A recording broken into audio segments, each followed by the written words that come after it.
The Great Divorce is a theological dream vision by C.S. Lewis, in which he reflects on the Christian conception of heaven and hell. The working title was Who Goes Home?, but the final name was changed at the publisher's insistence. The title refers to William Blake's poem The Marriage of Heaven and Hell. The Great Divorce was first printed as a serial in an Anglican newspaper called The Guardian in 1944 and 1945, and soon thereafter in book form. Plot summary. The narrator inexplicably finds himself in a grim and joyless city, the Grey Town, which is either hell or purgatory, depending on how long one stays there. He eventually finds a bus for those who desire an excursion to some other place. He enters the bus and converses with his fellow passengers as they travel. When the bus reaches its destination, the passengers on the bus, including the narrator, are gradually revealed to be ghosts. Although the country is the most beautiful they have ever seen, every feature of the landscape is unyieldingly solid compared to themselves.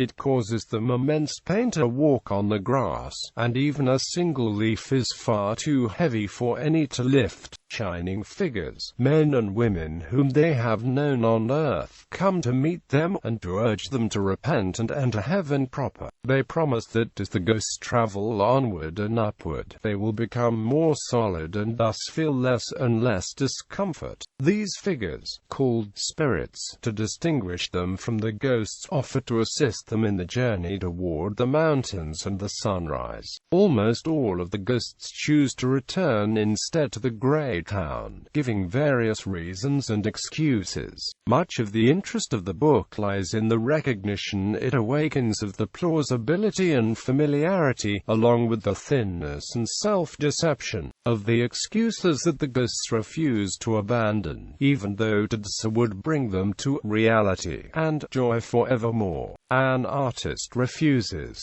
arguing that he must preserve the reputation of his school of painting. A bitter cynic predicts that heaven is a trick. A bully is offended that people he believes beneath him are there. A nagging wife is angry that she will not be allowed to dominate her husband in heaven. One man corrupted on earth by lust, which takes the form of an ugly lizard, permits an angel to kill the lizard and is saved. The narrator is met by the writer George MacDonald, whom he hails as his mentor, just as Dante did when encountering Virgil in the Divine Comedy, and MacDonald becomes the narrator's guide in his journey. Just as Virgil became Dante's, MacDonald explains that it is possible for a soul to choose to remain in heaven despite having been in the Grey Town. For such souls, the goodness of heaven will work backwards into their lives, turning even the worst sorrows into joy, and changing their experience on earth to an extension of heaven. Conversely, the evil of hell works so that if a soul remains in or returns to the Grey Town, even its happiness on earth will lose its meaning, and its experience on earth would have been hell. Few of the ghosts realize that the Grey Town is, in fact, hell. Indeed, it is not that much different from the life they led on earth, joyless, friendless and uncomfortable. It just goes on forever, and gets worse and worse, with some characters whispering the fear of the night that is eventually to come. According to MacDonald, while it is possible to leave hell and enter heaven, doing so implies turning away, or as depicted by Lewis, embracing ultimate and unceasing joy itself. In answer to the narrator's question, MacDonald confirms that what is going on is a dream. The use of chess imagery as well as the correspondence of dream elements to elements in the narrator's waking life is reminiscent of Alice's Adventures in Wonderland and Through the Looking Glass. The narrator discovers that the vast Grey Town and its ghostly inhabitants are minuscule to the point of being invisible compared with the immensity of heaven and reality. This is illustrated in the encounter of the blessed woman and her husband. She is surrounded by gleaming attendants while he shrinks down to invisibility as he uses a collared tragedian representative of his self-punishing emotional blackmail of others to speak for him. Toward the end, the narrator expresses the terror and agony of remaining a ghost in the advent of full daybreak in heaven, comparing the weight of sunlight to having large blocks fall on one's body. This parallels that of the man with his dream of Judgment Day in the house of the interpreter of the Pilgrim's Progress. The book ends with the narrator awakening from his dream of heaven into the unpleasant reality of wartime Britain. In conscious imitation of the Pilgrim's Progress, the last sentence of the first part of which is, "So I awoke, and behold, it was a dream." Stage adaptation. Philadelphia playwright and actor Anthony Lawton's original adaptation of The Great Divorce has been staged several times by Lantern Theatre Company, including a week-long run in February 2012.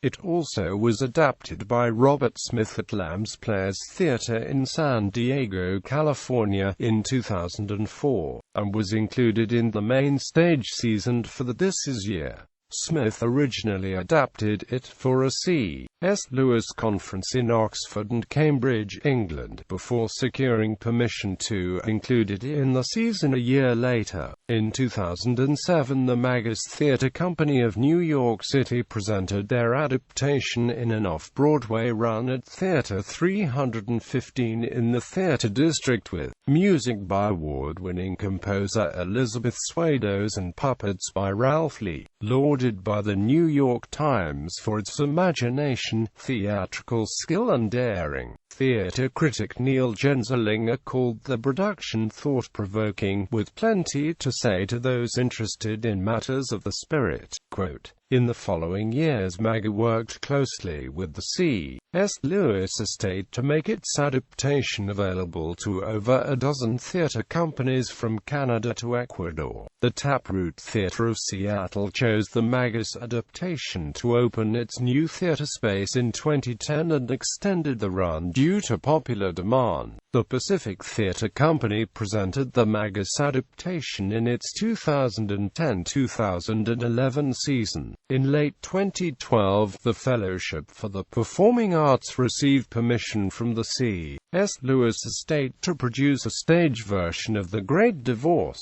The production premiered in Phoenix on December 14, 2013, and has continued touring throughout the United States in 2014 and 2015.